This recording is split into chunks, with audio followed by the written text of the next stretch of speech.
Bass, the final frontier.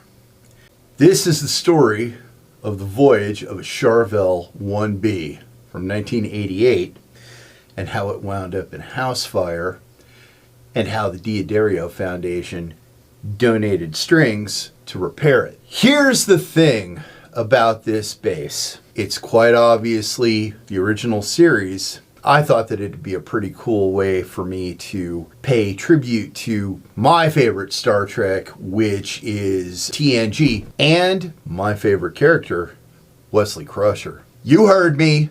That's right. You heard right.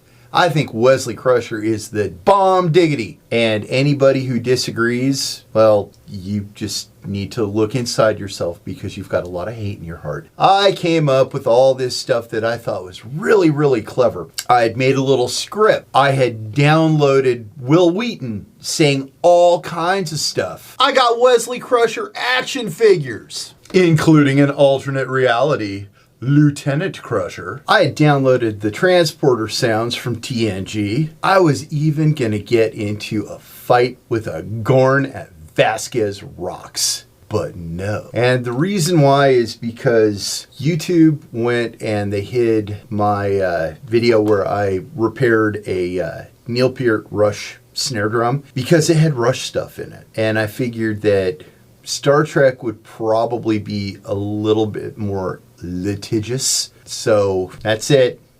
It's a bummer. I had clever jokes that I was going to do. Things like saying I was always way more into Star Wars. Or getting into a little mock argument with Wesley and then having him do a transporter thing on me and then I appear in this shirt. Or this shirt. Right before I was about to come face to face with that Gorn. So it's super sad. But the important thing is that I'm going to go through this bass, make it super great, get it back exactly the way that it's supposed to be. Let's get going and run a level 5 diagnostic. Now that we've got all that out of the way, thanks once again to Diodario, the Diodario Foundation, for providing strings for all these bass guitars that were damaged in house fire. This one right here, not so damaged.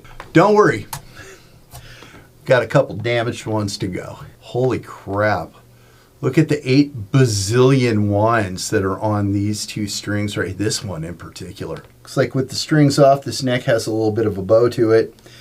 That's probably a good thing. You know what? I happen to know that there is like some kind of weird biflex truss rod thing in here because it's the same truss rod that Jackson used in 1988, and if you have seen the video where I replaced that truss rod because it was all jacked up, you will know that I don't want to have to do that again. And here it is. And you know what? This sure does look like a dual action truss rod, doesn't it? But it's not, because you cannot take the nut off of a dual action truss rod. It's welded on there so that when you go too far the other way, it starts flexing the opposite way. The neck is all nice and cleaned up. Frets are polished. Everything looks good. All the schmutz is cleaned off of it. As if that isn't enough, the body looks great too. And man, I tell you what, this is really cool. It'd look a lot cooler if there was like Wesley Crusher right here. Well,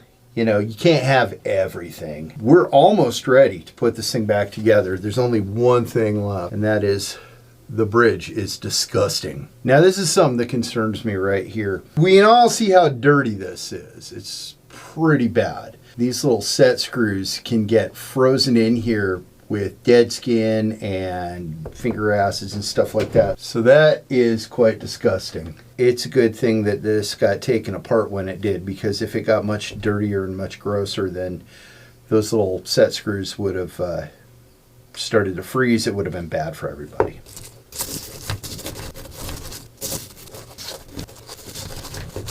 So much better. Let's get a look at these things. I had absolutely no idea that these things were numbered. That is so cool. I wonder which direction they go in. I guess I'll find that out here soon enough. Bridge is back on. It's been completely cleaned up. Every single screw's been taken off of this thing. there was minimal fire damage on this, which is great. It's the first one where there was minimal fire damage. So obviously I'm going to string this thing up, intonate it, set up the action, things like that. Things that you've seen me do a million times before. So once it's done, we'll take it out and play test it. And that part's always much more fun, don't you think? All right, so if I would have went through with my whole Star Trek scripted thing, this would be the part where all of a sudden I announced that turns out I was a Trekkie all along. But because I don't want to risk having the wrath of the ghost of Gene Roddenberry come down and smite me, you already know that I just kind of gave up everything that I was going to do anyway. So let's play test this thing, shall we? And I mean, for a P bass, it sounds really, really good, even doing something like slapping.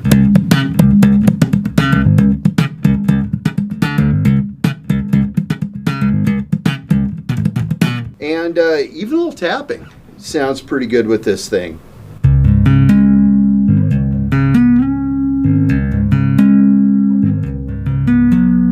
Harmonics. Of course, it's going to be difficult to get those because of where the pickup is.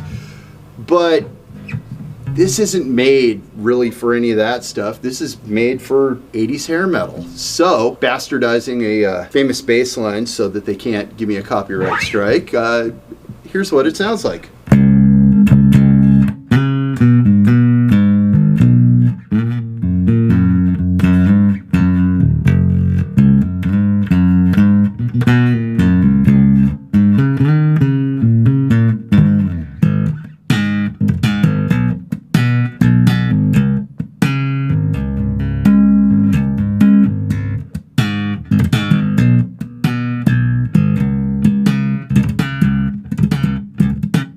And I would say that it came out really, really cool. So, even though I wasn't able to do any of this stuff, Wesley Crusher, you were there with me in spirit. And thank you once again to the Diodario Foundation for hooking us up to bring this thing back to life from the fire, even though it really wasn't that bad. This one's the only one that really wasn't that bad. But it's just too cool not to do everything too. I mean, look at that.